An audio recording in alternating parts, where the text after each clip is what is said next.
चलो भाई शुरू करते हैं, आगे बढ़ते हैं। देखो आज हम लोग स्टार्ट कर रहे हैं with our flash note number 2। ठीक है, तो फ्लैश नोट नंबर 2 है, ये आपको बताता है एक कंपाउंड के बारे में जिसको आपको ध्यान रखना है। इसका नाम है बोरेक्स। देखो बोरेक्स का फॉर्मूला होता है Na2B4O7.10H2। ये बोरेक्स है। इस बोरेक्स का एक और भाई होता है विच इज Na2B4O7.4H2O, जिसे आप लोग कर्नाइट के नाम से जानते हो। किसके नाम से जानते हो? कर्नाइट के नाम से आप इसे जानते हो। ठीक है, तो क्या होता है बोरेक्स डॉट 10H2O और कर्नाइट क्या होता है Na2B4O7.4H2O होता है। तो जो सबसे इंपॉर्टेंट चीज है वो है बोरेक्स की स्ट्रक्चर। एक्चुअली ये तो इसका बेसिक फॉर्मूला है, इसका जो एक्चुअल कॉम्पोजिशन होता है वो भी आपसे पूछ सकता है, आपको ध्यान रखना चाहिए। तो देखो बोरेक्स के स्ट्रक्चर में क्या होंगे, मेरी बात ध्यान से सुनना। इसमें 4 बोरोन एटम होते हैं। देखो पी ब्लॉक में से तो ये हट गया है, लेकिन आप सॉल्ट एनालिसिस आपके सिलेबस में आ चुका है जिसमें होता है बोरेक्स बीड टेस्ट। क्या होता है? बोरेक्स बीड टेस्ट होता है, और वहां पर आपको इस बारे में पता होना चाहिए, इसलिए मैं आपको इन्फॉर्मेशन बता रहा हूं। तो इसके स्ट्रक्चर बनाने के लिए आपको क्या करना है, 4 बोरोन एटम ऐसे लेने हैं और चारों बोरोन एटम को ऐसे आपको ऑक्सीजन के थ्रू कनेक्ट कर देना है। तो इस तरह से ये ऑक्सीजन के थ्रू कनेक्ट हो जाते हैं, और फिर उसके बाद हर बोरोन के पास एक एक OH ग्रुप इस तरह से अटैच हो जाता है। जब हम बोरेक्स की स्ट्रक्चर ड्रॉ करते हैं तो इसके अंदर 2 तरह के बोरोन एटम होते हैं, एक ट्राइवेलेंट और एक टेट्रावेलेंट, है ना। तो कोई भी 2 बोरोन को और आप इस तरह से एक ऑक्सीजन से जोड़ दो, तो जो टोटल 4 बोरोन होते हैं उसमें से 2 बोरोन 3 बॉन्ड्स बनाते हैं। ये देखो ये रहा 1 2 3, और 2 बोरोन 4 बॉन्ड बनाते हैं, 1 2 3 4। जो 2 बोरोन 4 बॉन्ड बनाते हैं उनके ऊपर नेगेटिव चार्ज आता है। इस तरह से इस पूरी स्पीसीज के ऊपर 2 नेगेटिव का चार्ज है, जिसको बैलेंस करने के लिए यहां पर 2 सोडियम एटम साथ में अटैच हो जाते हैं। आप देखें यहां पर टोटल 10 2 20 हाइड्रोजन थे, 20 में से 1 2 3 4, 4 हाइड्रोजन कम कर दो तो यहां पर लग जाता है डॉट 8H2O, क्योंकि 20 में से अगर 4 गया तो कितना बचता है 16। तो इस तरह से बोरेक्स का स्ट्रक्चर बनता है। इसे हम बोरेक्स की टेट्रा न्यूक्लियर यूनिट बोलते हैं। क्या बोलते हैं? Tetra nuclear unit. Tetra nuclear unit क्यों बोलते हैं? क्योंकि इसके 4 सेंटर हैं, 4 न्यूक्लियस, इसलिए हम इसको टेट्रा न्यूक्लियर यूनिट बोलते हैं। तो अब आप देखो ये बोरेक्स का एक्चुअल कॉम्पोजिशन होता है, एक्चुअल कॉम्पोजिशन ऑफ बोरेक्स। तो वो क्या होता है, देखो 2 सोडियम है तो आप ऐसे लिखते हो, मैं कलर चेंज कर रहा हूं इसीलिए, Na2। फिर देखो बोरोन गिनो तो यहां पर 4 बोरोन है B4, 1 oxygen 2 oxygen 3 oxygen 4 oxygen 5 oxygen O5। इसके साथ साथ 4 OH ग्रुप जुड़े हुए हैं और डॉट 8H2O है। तो ये आपका कंपाउंड होता है बोरेक्स, ये इसकी स्ट्रक्चर होती है। और बोरेक्स का एक तो आपको फॉर्मूला याद रखना चाहिए, और दूसरा आपको इसकी एक्चुअल कॉम्पोजिशन पे फोकस करना चाहिए। फिर इसका एक टेस्ट आता है बोरेक्स बीट टेस्ट, वो मैं आपको आगे करवाऊंगा। आज के फ्लैश नोट में सिर्फ इतना ही है। एक और इंपॉर्टेंट चीज अगर मैं आपको यहां पर बताऊं तो आप ध्यान रखना, इस पे वो बोरोन जो 4 बॉन्ड बना रहा है वो sp3 हाइब्रिडाइज्ड है, और वो बोरोन जो 3 बॉन्ड बना रहा है वो sp2 हाइब्रिडाइज्ड। समझ सकते हैं आप मेरी बात को? तो ये आपका आज का फ्लैश नोट है, इसे आप जरूर जरूर जरूर ध्यान रखें। कोई डाउट हो तो आप मुझसे पूछ सकते हो, अदरवाइज फिर हम लोग आगे बढ़ते हैं।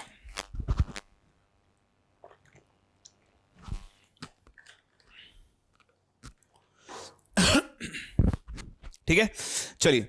तो लास्ट क्लास मैंने आप लोगों को number of atoms, number of molecule से कैलकुलेट करना सिखा दिया था।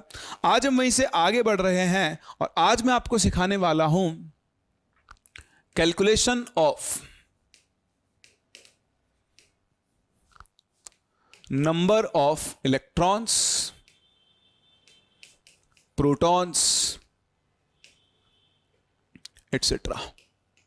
ठीक है, इलेक्ट्रॉन्स, प्रोटॉन्स, न्यूट्रॉन्स, जो भी आप कैलकुलेट करना चाहते हो वो सब आप यहां पर कैलकुलेट कर सकते हो। ठीक है, तो कैसे कैलकुलेट करेंगे समझे आप मेरी बात को, बहुत ही आसान है, कुछ भी नहीं करना है। सबसे पहले हम एक एलिमेंट को देखें तो उसको हम लिखते हैं ZXA type.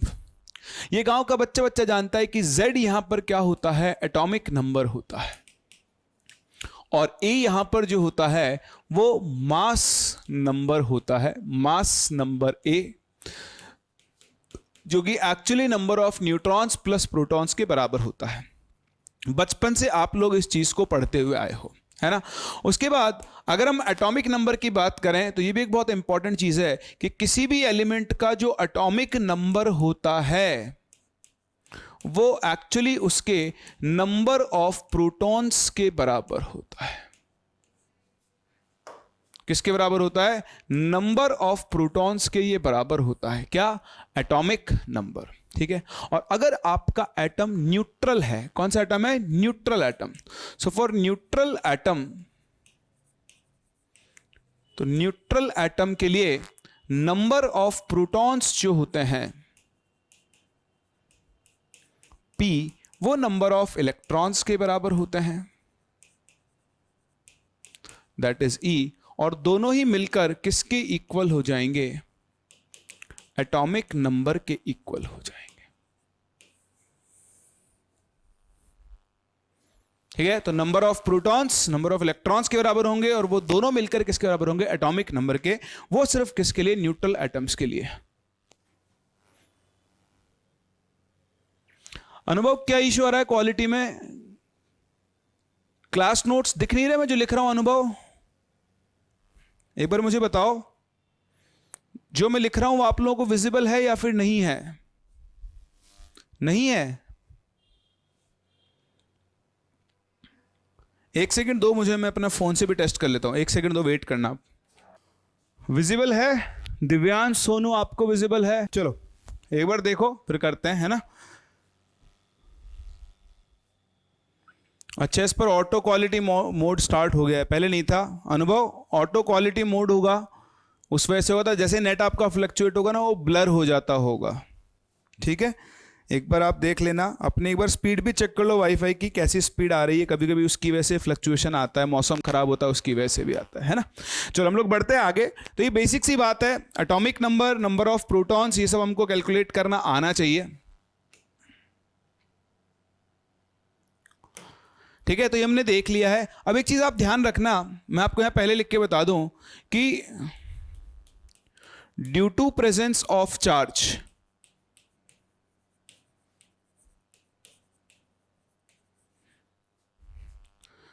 Only number of electrons will change. ठीक है, no effect on neutrons and protons. भाई वैसे तो आप सभी जानते भी हैं इस चीज को कि जब भी किसी एलिमेंट के ऊपर चार्ज आएगा तो जो चार्ज आने का कारण होता है वो होता है या तो उसने इलेक्ट्रॉन लिए होंगे या फिर इलेक्ट्रॉन दिए होंगे। अगर कोई स्पीसी इलेक्ट्रॉन ले रही है तो उस पर नेगेटिव चार्ज आएगा, और अगर वो इलेक्ट्रॉन दे रही है तो उसके ऊपर कौन सा चार्ज आता है, पॉजिटिव चार्ज आता है। ठीक है ना, लेकिन चार्ज आने से इलेक्ट्रॉन्स और, है ना, चार्ज आने से क्या होता है, सिर्फ इलेक्ट्रॉन्स का नंबर बदलता है, न्यूट्रॉन्स और प्रोटॉन्स के नंबर पर कोई इंपैक्ट नहीं पड़ता है ना। न्यूट्रॉन्स और प्रोटॉन्स का नंबर क्या रहता है, सेम रहता है। तो इस चीज पे आप लोग सभी जरूर जरूर जरूर ध्यान दें, तो बाद में लगाएंगे, बॉक्स तो टेढ़ा हो रखा है इसलिए। ठीक है, एक चीज हो गई। अच्छा जी, दूसरा अगर हम यहां पर फोकस करें, मास नंबर हो गया न्यूट्रॉन्स प्लस प्रोटॉन्स के बराबर, और प्रोटॉन्स हो गया एटॉमिक नंबर Z के बराबर। तो किसी भी गिवन एलिमेंट में अगर हमको नंबर ऑफ न्यूट्रॉन्स निकालने हैं तो वो A माइनस Z, यानी mass number minus atomic number के बराबर होता है। बोलो बात समझ में आ रही है। तो इस तरह से हम लोग पहले तो बेसिक सी बात है कि कैसे इलेक्ट्रॉन्स, प्रोटॉन्स और न्यूट्रॉन्स कैलकुलेट करते हैं। तो आओ शुरू करते हैं। जैसे आपके सामने एक एलिमेंट है 8O17 या 8O16 ले लेते हैं।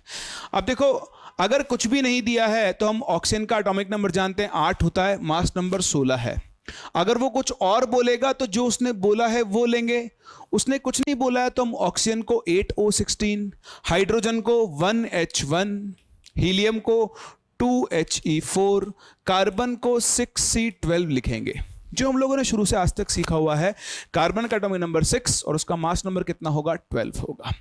तो इस तरह से पहले तो मैं आपको बता दूं, अब आप इनमें से सबके अंदर number of protons, electrons, neutrons, तो एटॉमिक नंबर 8, प्रोटॉन 8, न्यूट्रल है तो इलेक्ट्रॉन्स भी 8, mass number minus atomic number, neutrons कितने होंगे? 8 होंगे।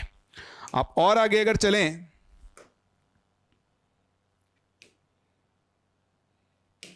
है ना, तो यहां देखें, अगर आप प्रोटॉन्स, इलेक्ट्रॉन्स, न्यूट्रॉन्स निकालना चाहें तो 8 प्रोटॉन्स, न्यूट्रल है तो 8 इलेक्ट्रॉन्स, लेकिन इसके पास जो न्यूट्रॉन्स होंगे 17 माइनस 8, वो कितने होंगे? 9 होंगे।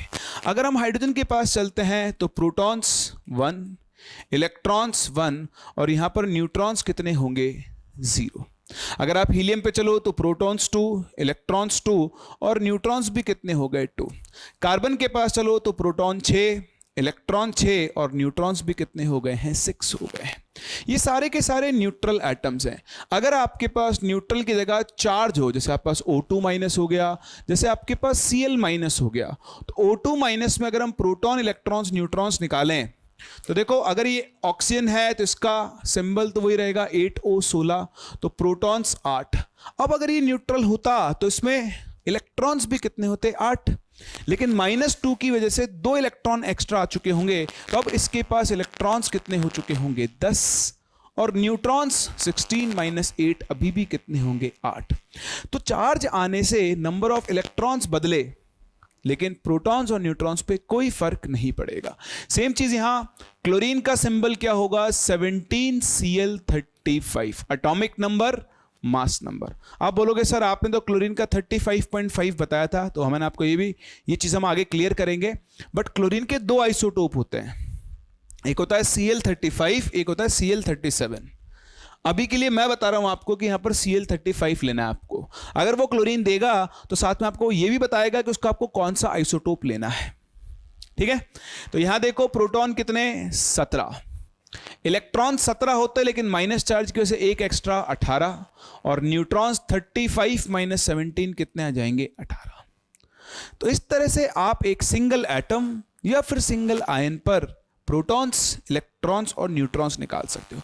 अब अगर आप एक सिंगल एटम पर ये सब काम कर सकते हो, तो आप एक मॉलिक्यूल या फिर एक आयन पर भी ये सारी चीजें कैलकुलेट कर सकते हैं। कैसे? आइए मैं बताता हूं। जैसे मान लो आपके पास है CO2, इसमें आपको प्रोटॉन्स, इलेक्ट्रॉन्स, न्यूट्रॉन्स तीनों कैलकुलेट करने हैं। आपके पास है NH4+, आपके पास है CO3 2-। आपको इन सब के अंदर प्रोटॉन्स भी निकालने हैं, इलेक्ट्रॉन्स भी निकालने हैं, न्यूट्रॉन्स भी। एक बार सब लोग कैलकुलेट करके बताओ। मैं यहां आपको बता देता हूं, कार्बन को 6C12 लेना है, ऑक्सीजन को 8O16 लेना है, नाइट्रोजन को 7N14 लेना है और हाइड्रोजन को 1H1 लेना है। और अब आपको इन सब के लिए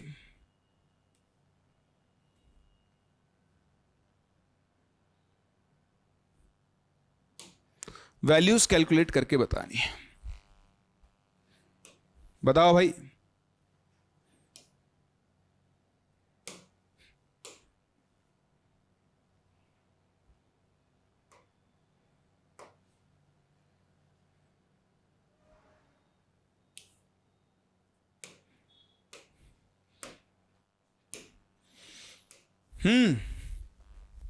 कोई आंसर नहीं देगा? सब बोलो सर खुद ही कर लो आप, हम नहीं बता रहे। बताओ भाई, CO2 में कितने प्रोटॉन्स, कितने इलेक्ट्रॉन्स, कितने न्यूट्रॉन्स होंगे? फटाफट।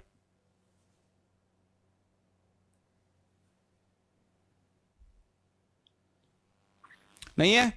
देखो कार्बन, अब कार्बन में गिन लो आप कितने प्रोटॉन हैं, तो भैया 6 हैं। कितने इलेक्ट्रॉन्स हैं? 6 हैं। और न्यूट्रॉन्स भी कितने हैं? 6 हैं।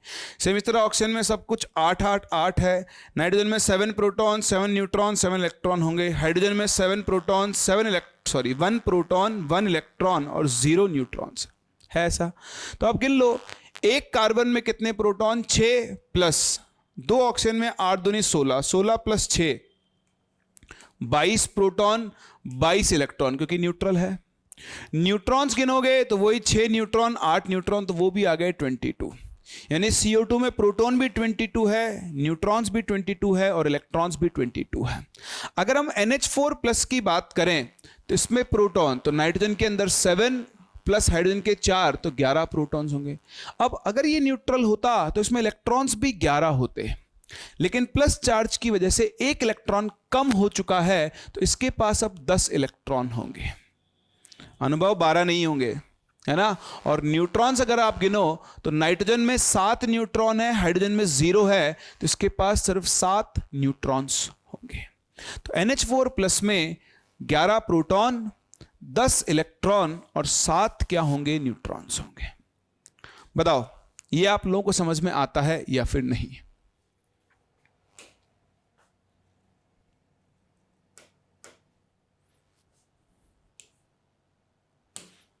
हाँ भाई, अब आप देखो ऐसे ही CO3 में प्रोटॉन, इलेक्ट्रॉन्स और न्यूट्रॉन्स गिनो तो कार्बन के 6 प्रोटॉन और ऑक्सीजन के 8, 8 3 24 प्लस 6 30 प्रोटॉन हो गए। 30 ही इलेक्ट्रॉन होते अगर ये न्यूट्रल होता, -2 की वजह से 2 इलेक्ट्रॉन एक्स्ट्रा आएंगे तो 32 इलेक्ट्रॉन हो गए, और न्यूट्रॉन्स फिर से वही 30 आ जाएंगे। एक बार सभी देख लो कि आप सब लोगों को समझ में आ रहा है। सबसे पहले आपको एक एटम या एक आयन या एक मॉलिक्यूल के अंदर नंबर ऑफ प्रोटॉन्स इलेक्ट्रॉन्स निकालने आने चाहिए। अब सुनो काम की बात, जैसे मैं इसी को उठा लेता हूं। अगर मैं कह रहा हूं कि एक CO3 2 माइनस में 30 प्रोटॉन्स हैं, या फिर उसमें 32 इलेक्ट्रॉन्स हैं, या फिर उसमें 30 न्यूट्रॉन्स है, मैं इसको एग्जांपल ले रहा हूं, आप इनमें से किसी के लिए भी लिख सकते हो, है ना। तो बताओ अगर आपके पास 1 मोल CO3 2 माइनस हो गया, तो अगर एक में 30 प्रोटॉन है तो 1 मोल में क्या होंगे, 30 मोल प्रोटॉन्स होंगे। इसमें 32 मोल इलेक्ट्रॉन्स होंगे और इसमें 30 मोल न्यूट्रॉन्स होंगे। क्या आप मेरी बात समझ पा रहे हैं? वही सेम फंडा जो मैंने आपको लास्ट क्लास सिखाया था, जितने इलेक्ट्रॉन्स एक मॉलिक्यूल में या एक आयन में हैं, उतने ही इलेक्ट्रॉन्स के मोल्स उसके एक मोल में होगा। अब अगर ये एक मोल में 30 मोल है, तो बताओ आपके पास कितने मोल? मान लो आपके पास 5 मोल है, तो एक में 30, 5 में 30 इंटू 5 150, एक में 30, 0.2 में कितने, 30 इंटू 0.2 6 मोल। बहुत सिंपल सा प्रोसेस है, और उसके बेसिस पर आप यहां पर बहुत सारी कैटेगरीज ऑफ क्वेश्चंस को सॉल्व कर सकते हो ना। तो आओ मैं आपको क्वेश्चन करवाता हूं, देखते हैं किस तरह के क्वेश्चंस आप यहां पर सॉल्व कर सकते हैं। लेकिन पहला क्वेश्चन आपके सामने है, calculate the number of electrons present in 19.2 gram SO4 2 minus ions।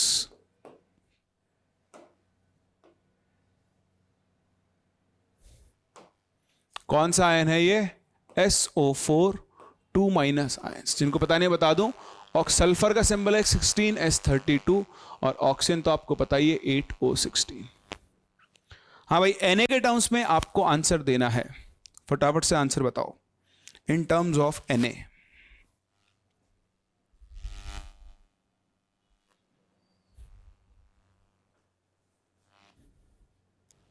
कोई आंसर नहीं दे रहा भाई, आवाज आ रही ना आप लोगों को? अच्छा, समय लग रहा है कैलकुलेट करने में, चक्कर क्या है बता दो। मनस्वी, दिव्यांश, सोनू, अनुभव, विश्वराज, आंसर भाई, आंसर सबके आने चाहिए, तभी तो मुझे पता लगेगा आप सॉल्व कर रहे हो।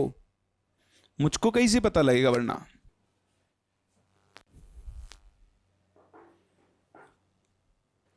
आ गया आंसर, आ गया भाई एक जने का।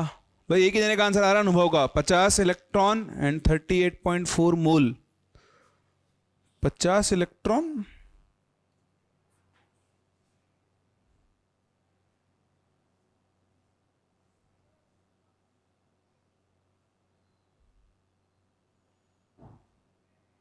और भी लोग आंसर दो। 50 इलेक्ट्रॉन गलत है भाई, है ना। 38.4 मोल ये हो सकता है। अरे बाकी लोग कुछ तो बोलो, इतना सन्नाटा क्यों है भाई? मुझे ऐसा लग रहा है कि और किसी को कुछ लिखना ही नहीं आ रहा है। 164 Na विश्वराज का आंसर। आइए चेक करते हैं। तो देखिए आपके पास है SO4 2 माइनस आयंस है। तो अगर आप एक SO4 2 माइनस आयन को देखो तो उसमें आपको 16 इलेक्ट्रॉन यहां से 8 4 जा 32, 16 प्लस 4 इंटू 8 32, और माइनस चार्ज के 2 इलेक्ट्रॉन एक्स्ट्रा आ गए, तो आपके पास 50 इलेक्ट्रॉन्स हैं। ठीक है, तो अगर एक सल्फेट आयन में 50 इलेक्ट्रॉन है तो बताओ एक मोल सल्फेट आयन में 50 मोल इलेक्ट्रॉन्स होंगे। कितने होंगे? 50 मोल इलेक्ट्रॉन्स होंगे। ठीक है जी, होंगे। तो बताओ 19.2 ग्राम में कितने होंगे? तो आप यहां से पहले निकालो इसके मोल्स, इसका मास डिवाइड बाय इसका मोलर मास निकाल लो, 96 आएगा। 32 प्लस 64, तो यहां से आपको दिख रहे हैं इसके 0.2 मोल्स बनेंगे। बस क्वेश्चन खत्म हो चुका है। तो अगर आपके पास इस मॉलिक्यूल के या इस आयन के 0.2 मोल है तो बताओ एक मोल में कितने इलेक्ट्रॉन है? 50 मोल। तो 0.2 में कितने होंगे? 0.2 इंटू 50 यानी 10 मोल इलेक्ट्रॉन्स, और 10 मोल का मतलब कितना हो गया? 10 Na। अरे भाई ये 10 Na तो किसी का आंसर ही नहीं आ रहा है। मैं गलत हूं या आप? वापस चेक कर लेते हैं। इसका मोलर मास आएगा 32 प्लस 64 96 इंटू 2 करो 192 आता है, बिल्कुल सही है, 0.2 मोल्स। एक सल्फेट में 16 प्लस 32 48 और 2 50 इलेक्ट्रॉन है, सही है। एक मोल में 50 मोल, इतने में इतने, भैया आंसर आएगा 10 Na। विश्वराज ये 164 Na कैसे आ रहा है? अनुभव का भी गलत था और बाकी लोगों ने तो आंसर ही नहीं दिया, 2 ही लोगों ने आंसर दिया। भाई ऐसे कैसे काम चलेगा? चलो अगला क्वेश्चन करते हैं। अब सबका सही आंसर आना चाहिए, ठीक है ना। दिक्कत आए तो पूछ लेना, आप कहोगे मैं और क्वेश्चंस करवा दूंगा जब तक उसमें कंफर्टेबल नहीं हो जाते हो। बस बताते जाना मुझे, क्योंकि मैं बाबा रामदेव तो हूं नहीं कि अपने आप पता लग जाएगा, ठीक है ना। So now you have to calculate, again similar type का क्वेश्चन करते हैं। Number of electrons in 24 gram carbonate ion. तो 24 ग्राम कार्बोनेट आयन में आपको नंबर ऑफ इलेक्ट्रॉन्स कैलकुलेट करने हैं। बताओ, अब ये आंसर दो।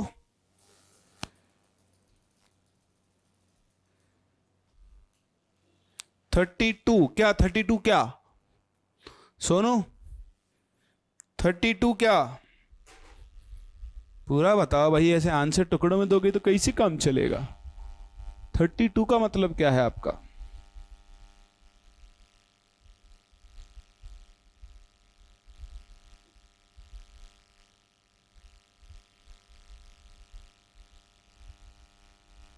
$31.2 मोल। देखो आंसर तो घुमाए ना, कैलकुलेट नंबर ऑफ इलेक्ट्रॉन्स निकालना है तो आपको मोल वोल में आंसर नहीं देना, आपको नंबर ऑफ Na के टर्म्स में आंसर दे सकते हो। तो बहुत सिंपल है, जो आपका आंसर आ रहा है Na के टर्म्स में दो, वही सही माना जाएगा, बाकी सब गलत माना जाएगा। समझ गए अनुभव?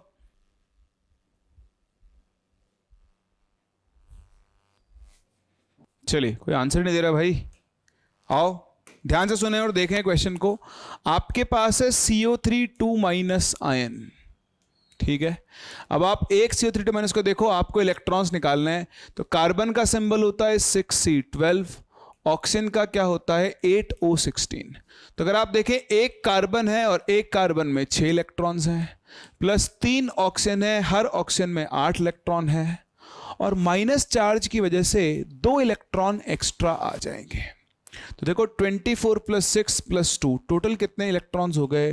32 इलेक्ट्रॉन्स आपके पास हो चुके हैं, सही है।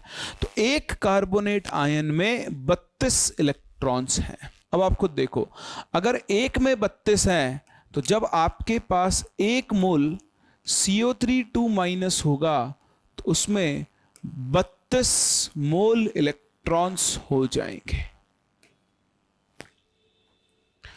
बोले यहां तक सबको समझ में आता है? सोनू, आपने सिर्फ 32 लिखा था, वो गलत है। यहां देखो क्या आपको ये समझ में आ रहा है?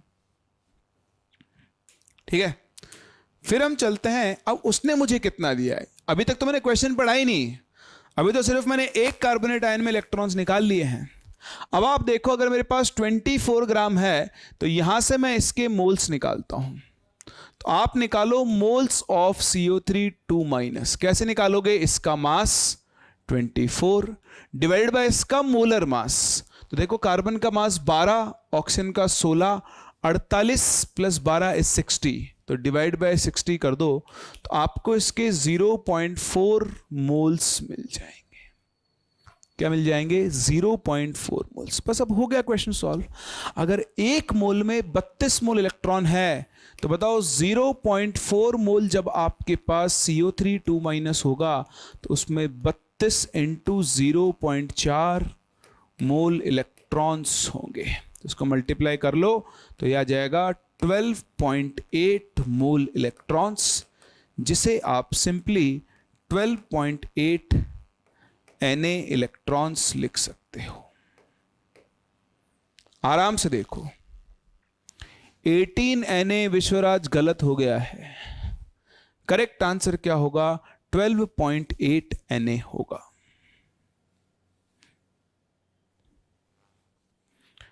भाई जिन जिन को नहीं आ रहा है वो अपनी प्रॉब्लम शेयर कर सकता है कि आपको क्या समझ में नहीं आ रहा है, क्योंकि दोनों ही क्वेश्चन का आंसर आपका नहीं आया है और जब तक इन जैसे क्वेश्चंस का आंसर आपका सही नहीं आएगा मैं आगे नहीं बढ़ूंगा।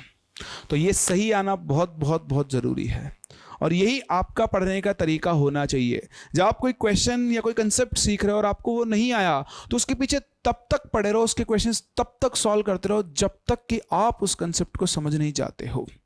तो फटाफट से मुझे बताएं कमेंट सेक्शन में कि आप लोगों को क्या दिक्कत आ रही है इन क्वेश्चंस को सॉल्व करने में। दिक्कत आ रही है तो साफ साफ दिख रहा है, अब दिक्कत क्या आ रही है ये आप मुझे बता दो फटाफट से। चलिए कोई नहीं, अगला क्वेश्चन। भाई सभी लोगों का आंसर सही आना चाहिए।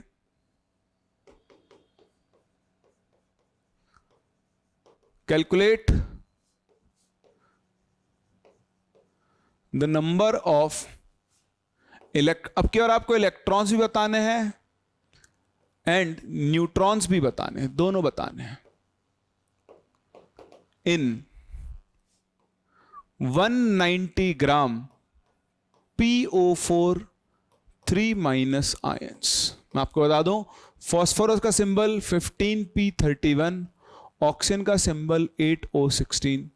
आपको जरूरत पड़ेगी, ट्राई करें और आंसर दें।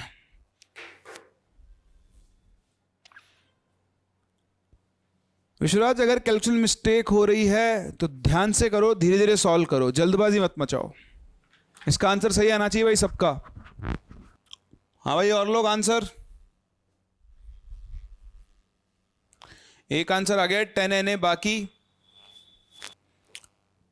चलो देखो सभी लोग ध्यान से, टाइम लग रहा है आप लोगों को सॉल्व करने में। इसको फिर से वही करते हैं। अब सब लोग ध्यान से देखें, मेरे साथ साथ कैलकुलेट करें। अगर आपके पास एक PO4 3- आयन है, ठीक है, तो एक PO4 3- में देखो आप 15P31, तो 31 - 15।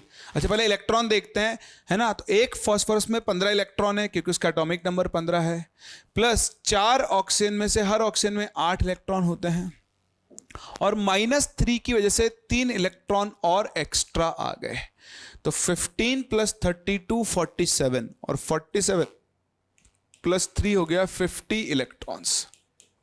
पहले तो मुझे बताओ क्या आप लोगों को इसमें डाउट है? अगर इसमें किसी को डाउट नहीं है तो नो लिख दो और डाउट हो तो पूछ लो कि इलेक्ट्रॉन्स कैसे आए। पहली कैलकुलेशन, इसमें दिक्कत आप लोगों को नहीं आनी चाहिए। बताओ जल्दी। नहीं है, ठीक है।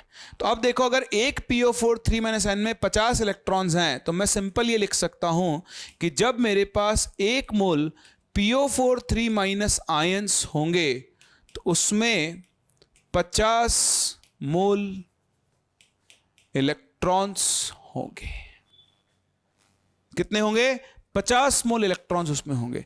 अब मैं डेटा देखता हूं कि मेरे पास कितने मोल हैं। तो यहां अगर मैं देखूं 190 ग्राम PO4 3- आयन मेरे पास है, तो मैं इसके मोल्स निकाल सकता हूं।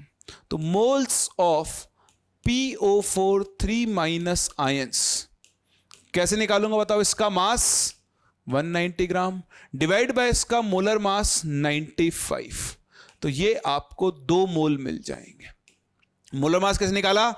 31 फास्फोरस का प्लस 64 प्लस 31 इज 95, तो भैया 2 मोल आ गए। अब अगर 1 मोल में 50 मोल इलेक्ट्रॉन है, तो बताओ 2 मोल PO4 3- आयंस में कितने? 50 इंटू 2 यानी 100 मोल इलेक्ट्रॉन्स होंगे। और 100 मोल का मतलब हो गया 100 इंटू Na इलेक्ट्रॉन्स।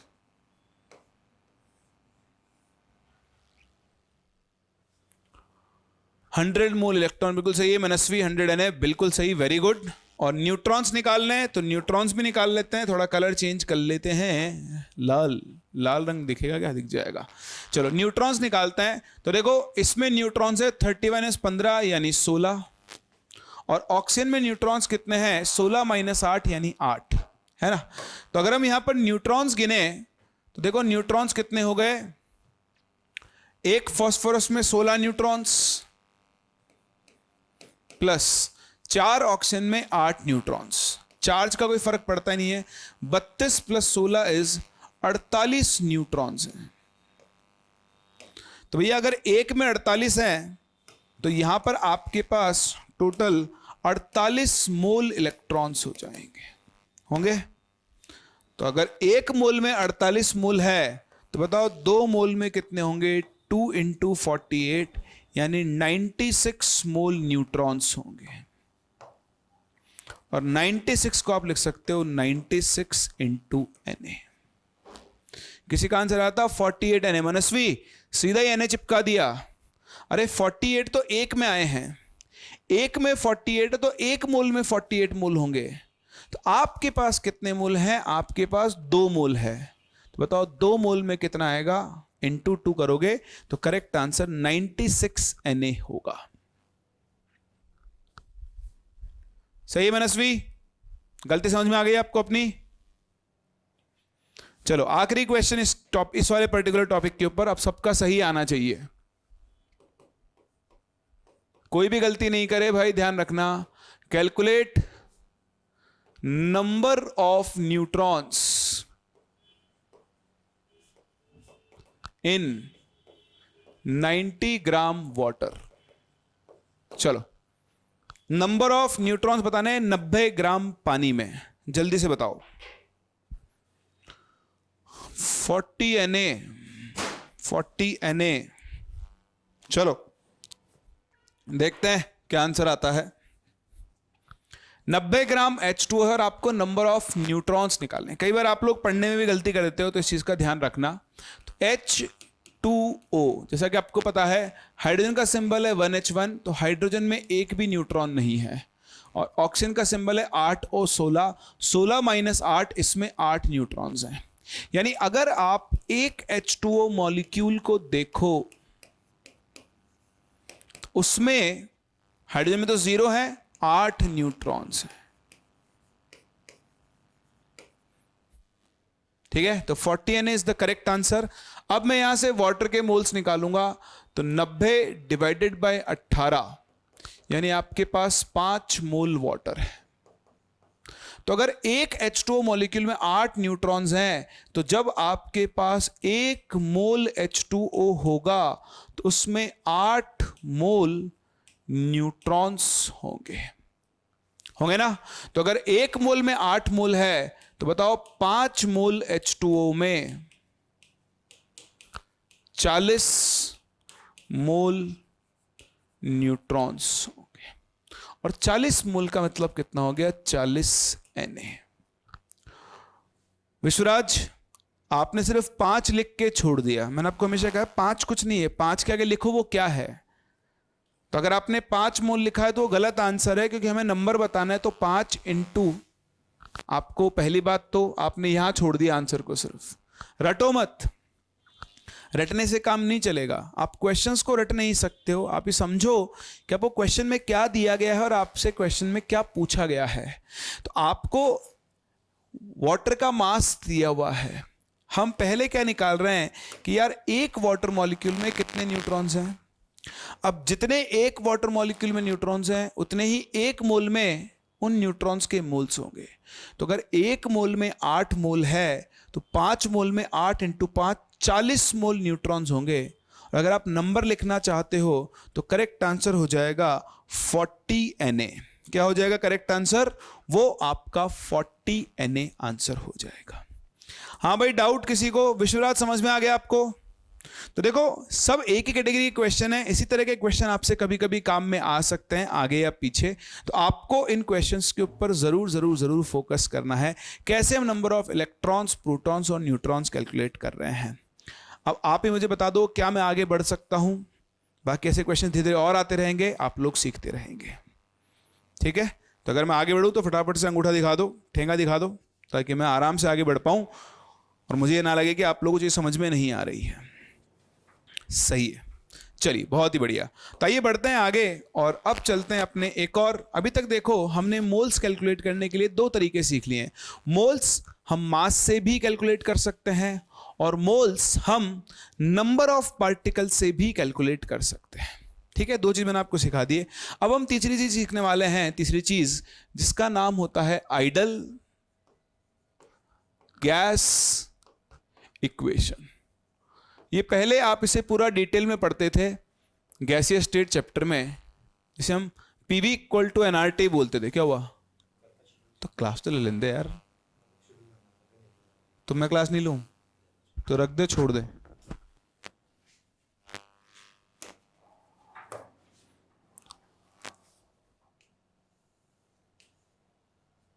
तो देखो, आइडल गैस इक्वेशन जो होता है वो क्या होता है? PV is equals to NRT. ये आप लोगों ने सभी ने कभी ना कभी कहीं ना कहीं सुना जरूर होगा, सही ना? अब यहां पर P क्या होता है? P यहां पर होता है प्रेशर। है सर, ये तो हम सभी जानते हैं, बिल्कुल आप सभी जानते हो। प्रेशर होने के साथ साथ आपको इस प्रेशर की यूनिट्स पता होनी चाहिए। तो ध्यान से सुने, प्रेशर की जो एसआई यूनिट होती है वो होती है पास्कल, PA, और आप इसे न्यूटन पर मीटर स्क्वायर बोलते हो। क्या बोलते हो? न्यूटन पर मीटर स्क्वायर के नाम से आप इसे जानते हो। इसके अलावा इसकी और भी बहुत सारी यूनिट्स होती हैं जो आपने सुनी भी होगी। एक होती है ATM।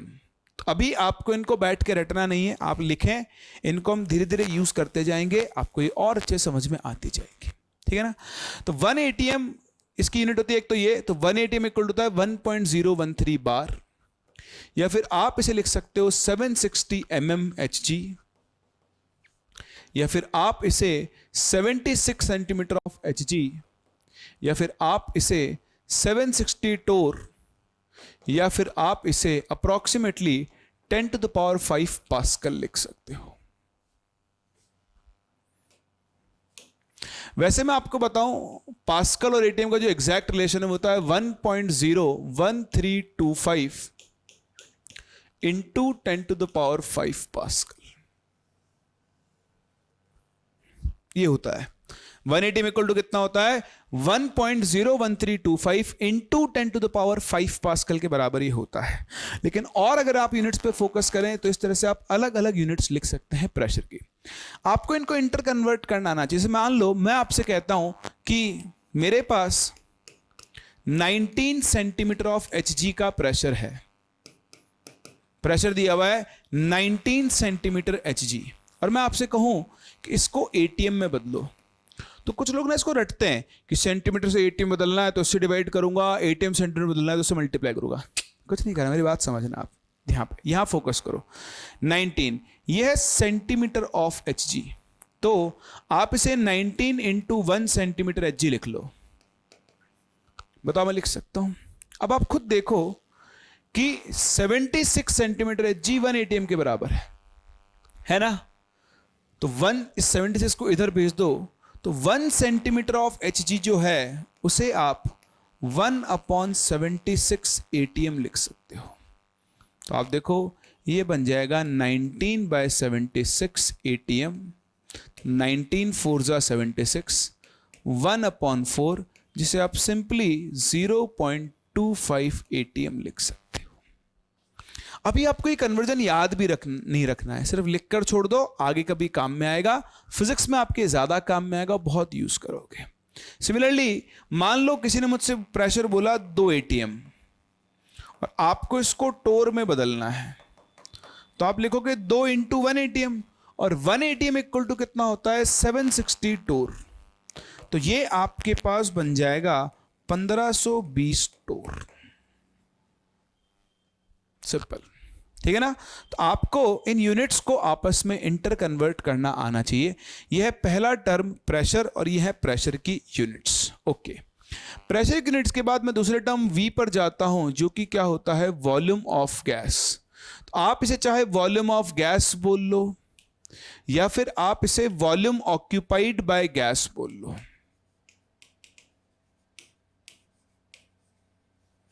दोनों का एक ही मतलब है, वॉल्यूम ऑफ गैस या फिर वॉल्यूम ऑक्यूपाइड बाय गैस, एक ही बात है। अच्छा, वॉल्यूम की जो SI यूनिट है, SI यूनिट वो तो आप सभी जानते हैं मीटर क्यूब होती है, लेकिन हम वॉल्यूम को litre, millilitre, centimetre cube, CC, decimetre cube, ऐसी बहुत सारी यूनिट्स के अंदर लिखते हैं। तो ध्यान से सुनना, ये जो आपका 1 मीटर क्यूब होता है, तो 1 मीटर क्यूब को हम लिख सकते हैं 1000 लीटर।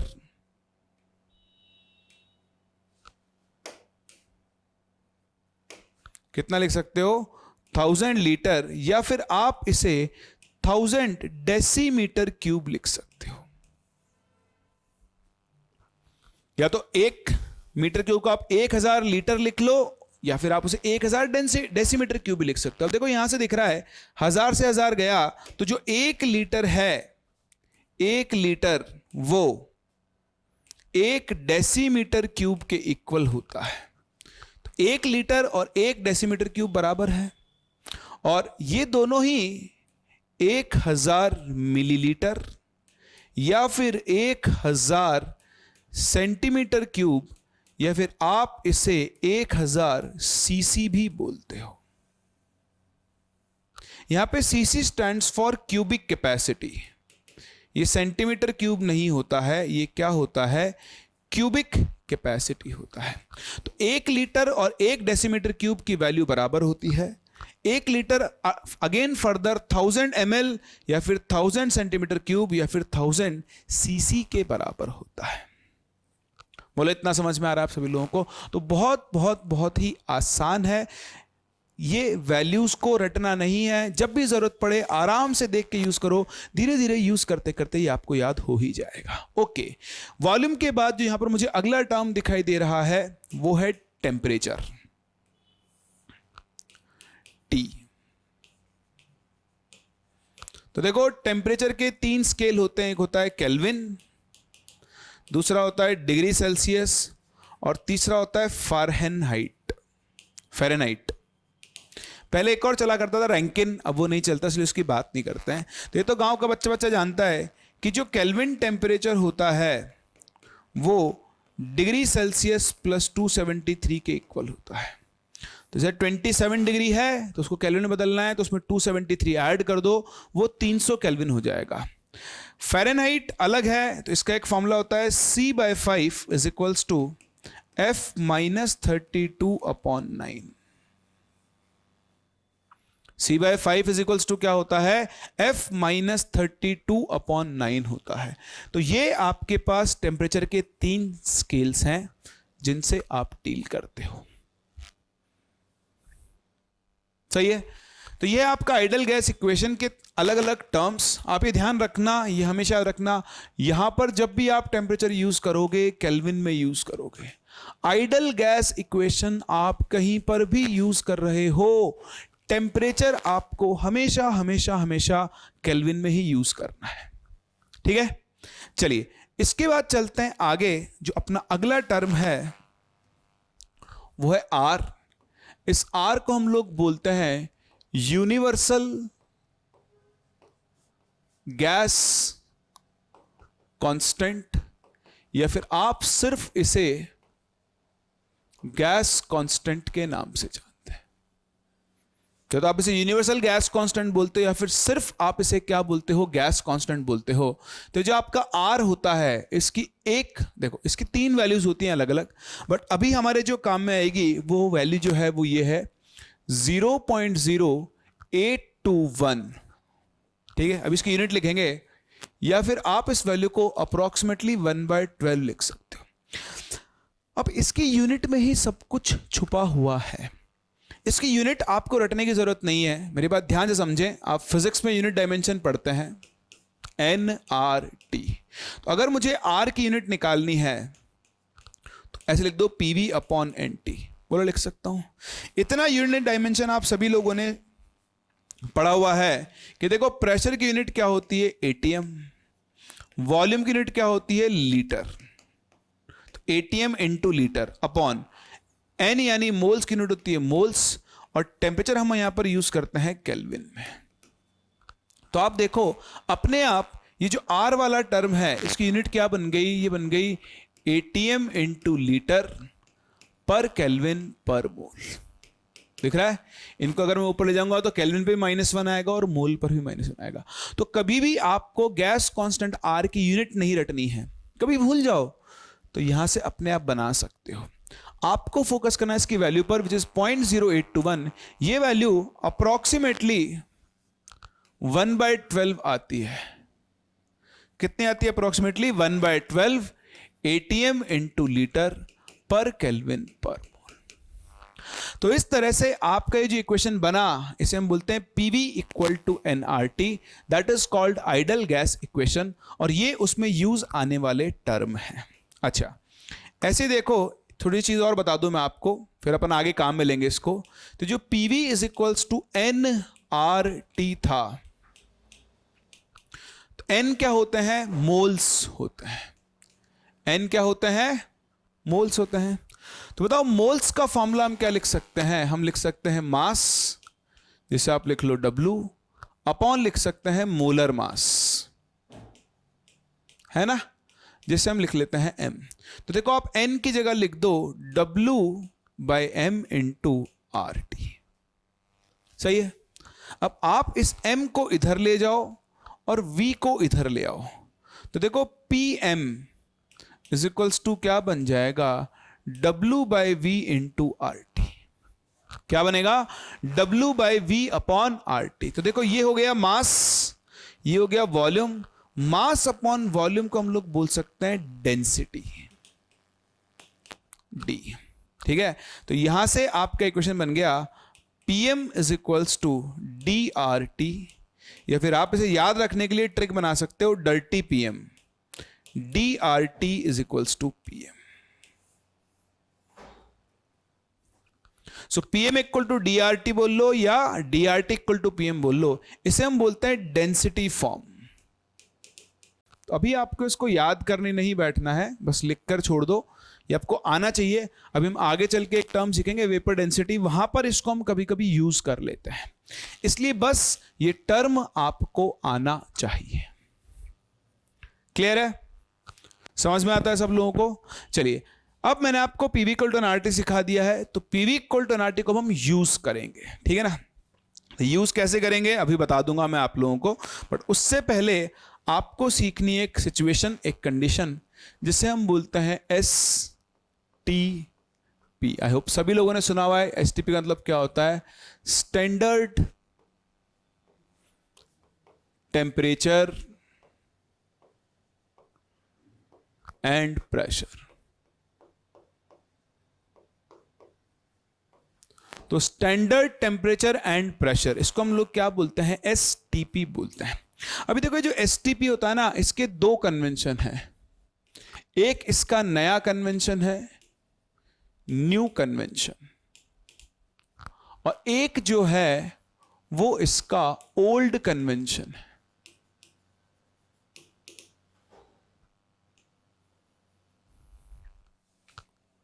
एक न्यू कन्वेंशन है और एक ओल्ड कन्वेंशन है। तो नया कन्वेंशन क्या है? देखो नया कन्वेंशन है कि एसटीपी का जो मतलब है नए कन्वेंशन के हिसाब से वो है 1 bar pressure and 0 degree Celsius temperature, या फिर आप टेम्परेचर को केल्विन में लिख लो तो 1 बार एंड 273 केल्विन। लेकिन वहीं अगर आप इसके ओल्ड कन्वेंशन पे चले जाओ तो ओल्ड कन्वेंशन के हिसाब से एसटीपी जो है वो 1 atm एंड 0 डिग्री सेल्सियस होता है, या फिर आप इसे चाहो तो 1 atm एंड 273 केल्विन लिख सकते हो। तो ये दो तरह के कन्वेंशन है एसटीपी के, एक ओल्ड और एक नया। अब आप मुझसे पूछोगे सर हमें कौन सा यूज करना है? तो भैया अब अगर आपके नीट के एग्जाम में एसटीपी लिखा हुआ आता है तो आप नया कन्वेंशन ही यूज करोगे। ये पुराना कन्वेंशन है, कई बार इसे sometimes it is used as NTP. अब तो एनटीपी का यूज ही नहीं करता है कोई, पुराने क्वेश्चंस में आपको एनटीपी लिखा हुआ मिलेगा। अब अगर वो इसको यूज करेगा तो साफ साफ लिख कर देगा 1 atm एंड 273, और अगर वो एसटीपी लिख कर देगा तो उसका मतलब है 1 बार एंड 0 डिग्री। पहले तो यहां तक पहुंच जाओ। अब हम क्या करने वाले हैं, हम चाहते हैं एक फॉर्मूला बनाएंगे हम, तो उसके लिए हम लोग कैलकुलेट करने वाले हैं वॉल्यूम ऑफ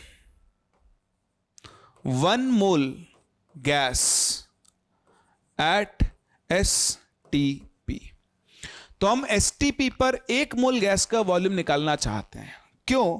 क्योंकि एक बार हमें 1 मोल का वॉल्यूम मिल गया, मान लो 1 मोल का वॉल्यूम है x, तो 2 मोल का होगा 2x, 3 मोल का होगा 3x, 4 मोल का होगा 4x, 5 का होगा 5x। अगर मुझे 1 मोल का वॉल्यूम पता है तो आपके पास जितने मोल होंगे मैं उनका वॉल्यूम मल्टीप्लाई करके निकाल सकता हूं। तरीका मेरा यह है, इसके लिए मैं काम कर रहा हूं। तो हम क्या करेंगे, देखो volume of 1 mole gas at STP है। अब एक तो हम निकालेंगे नए कन्वेंशन के हिसाब से, तो देखो पहले न्यू कन्वेंशन को यूज करते हैं। तो अगर आप पीवी इक्वल टू एनआरटी को देखो तो वी की वैल्यू बन जाएगी एनआरटी अपॉन पी। तो यात्रीगण कृपया ध्यान दें। क्या ध्यान दें? चलो इस पर बाद में आएंगे, पहले इधर आते हैं। अगर मैं ओल्ड कन्वेंशन के हिसाब से निकालूं, ओल्ड कन्वेंशन के हिसाब से, तो देखो V is equals to N R T upon P. Moles कितना? 1, R की वैल्यू 0.0821, टेम्परेचर कितना है 273, और प्रेशर कितना है 1 atm। तो देखो ये वैल्यू जब आप कैलकुलेट करोगे, आई होप आप सब लोगों को पता भी होगा, नहीं पता हो तो इस वैल्यू को तो रट लो। ये वैल्यू आती है 22.4 लीटर्स।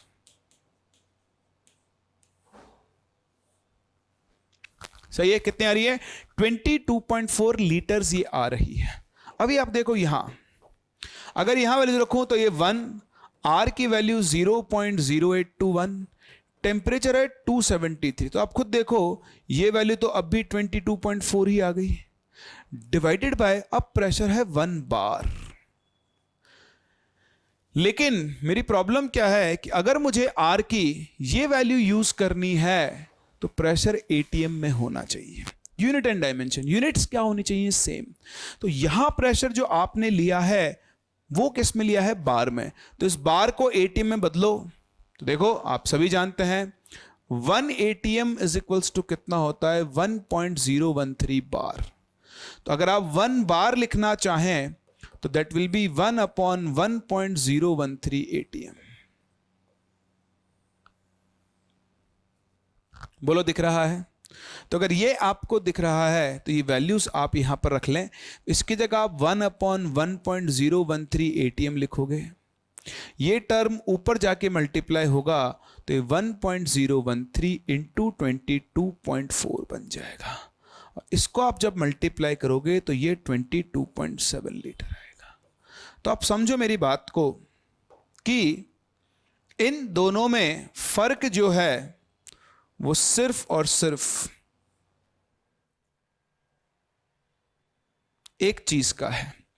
अगर आप पुरानी वैल्यूज यूज करोगे, कौन सी वैल्यूज? पुरानी, तो आपका 1 मोल गैस का वॉल्यूम 22.4 आएगा।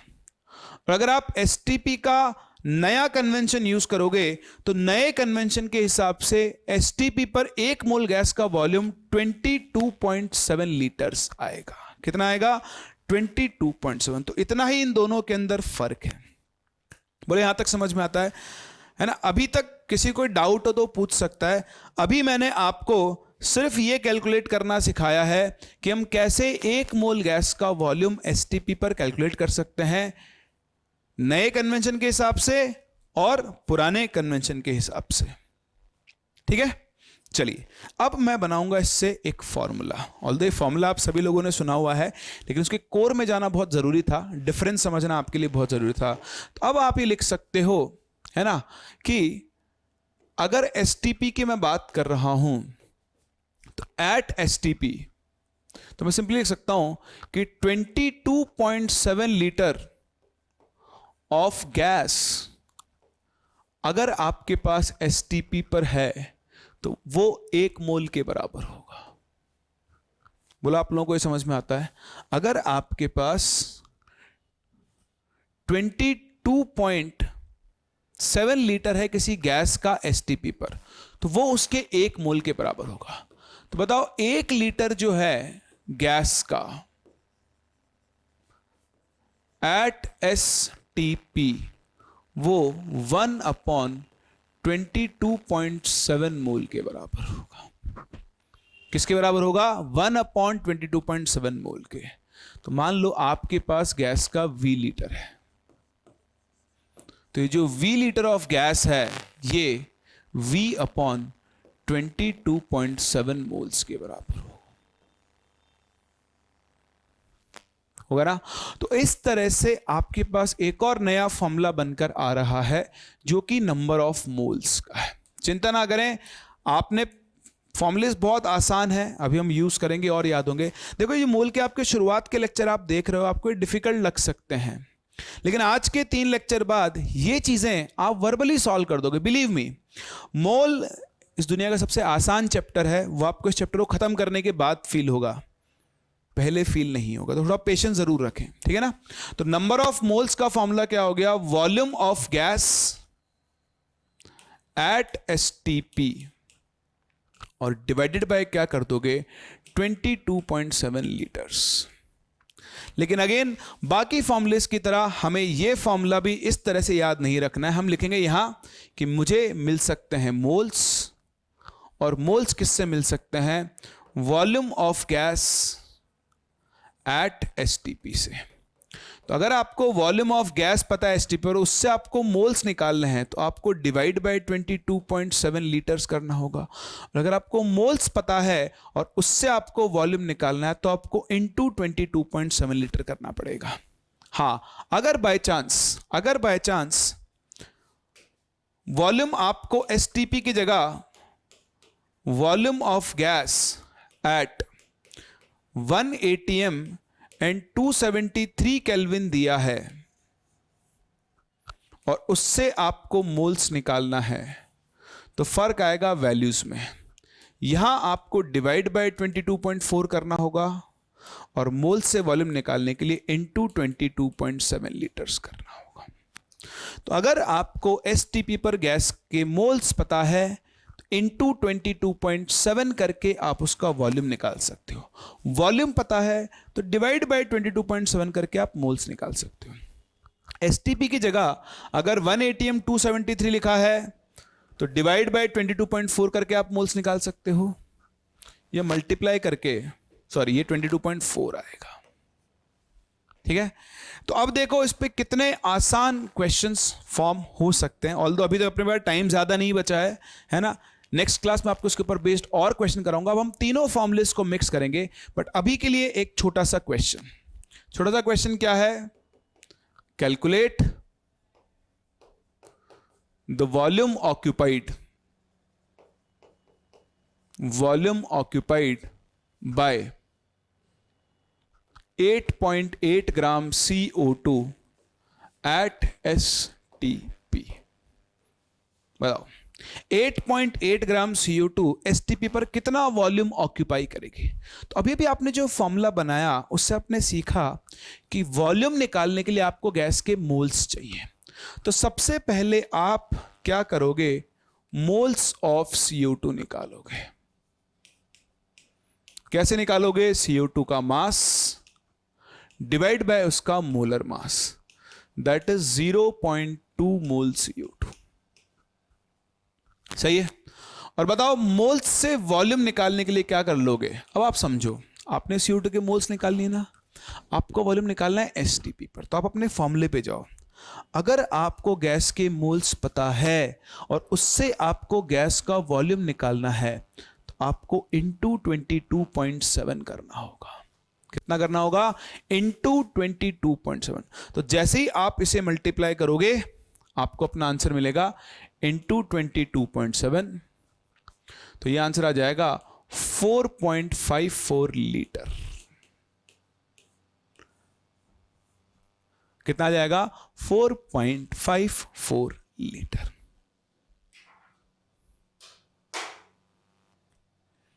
ठीक है। तो आई थिंक इंटरनेट का कुछ इशू आ रहा है, इसलिए वैसे अपनी क्लास आज की यहीं पे कंप्लीट कर रहे हैं हम लोग। इसके बाद हम नेक्स्ट क्लास कंटिन्यू करेंगे। नेक्स्ट क्लास में आपको इस फॉर्मूले को और यूज करना सिखाऊंगा और इस फॉर्मूले को बाकी सारे फॉर्मूलेस के साथ रिलेट करना सिखाऊंगा। तो मिलते हैं नेक्स्ट क्लास, यहां से आगे बढ़ते हैं और कंटिन्यू करते हैं।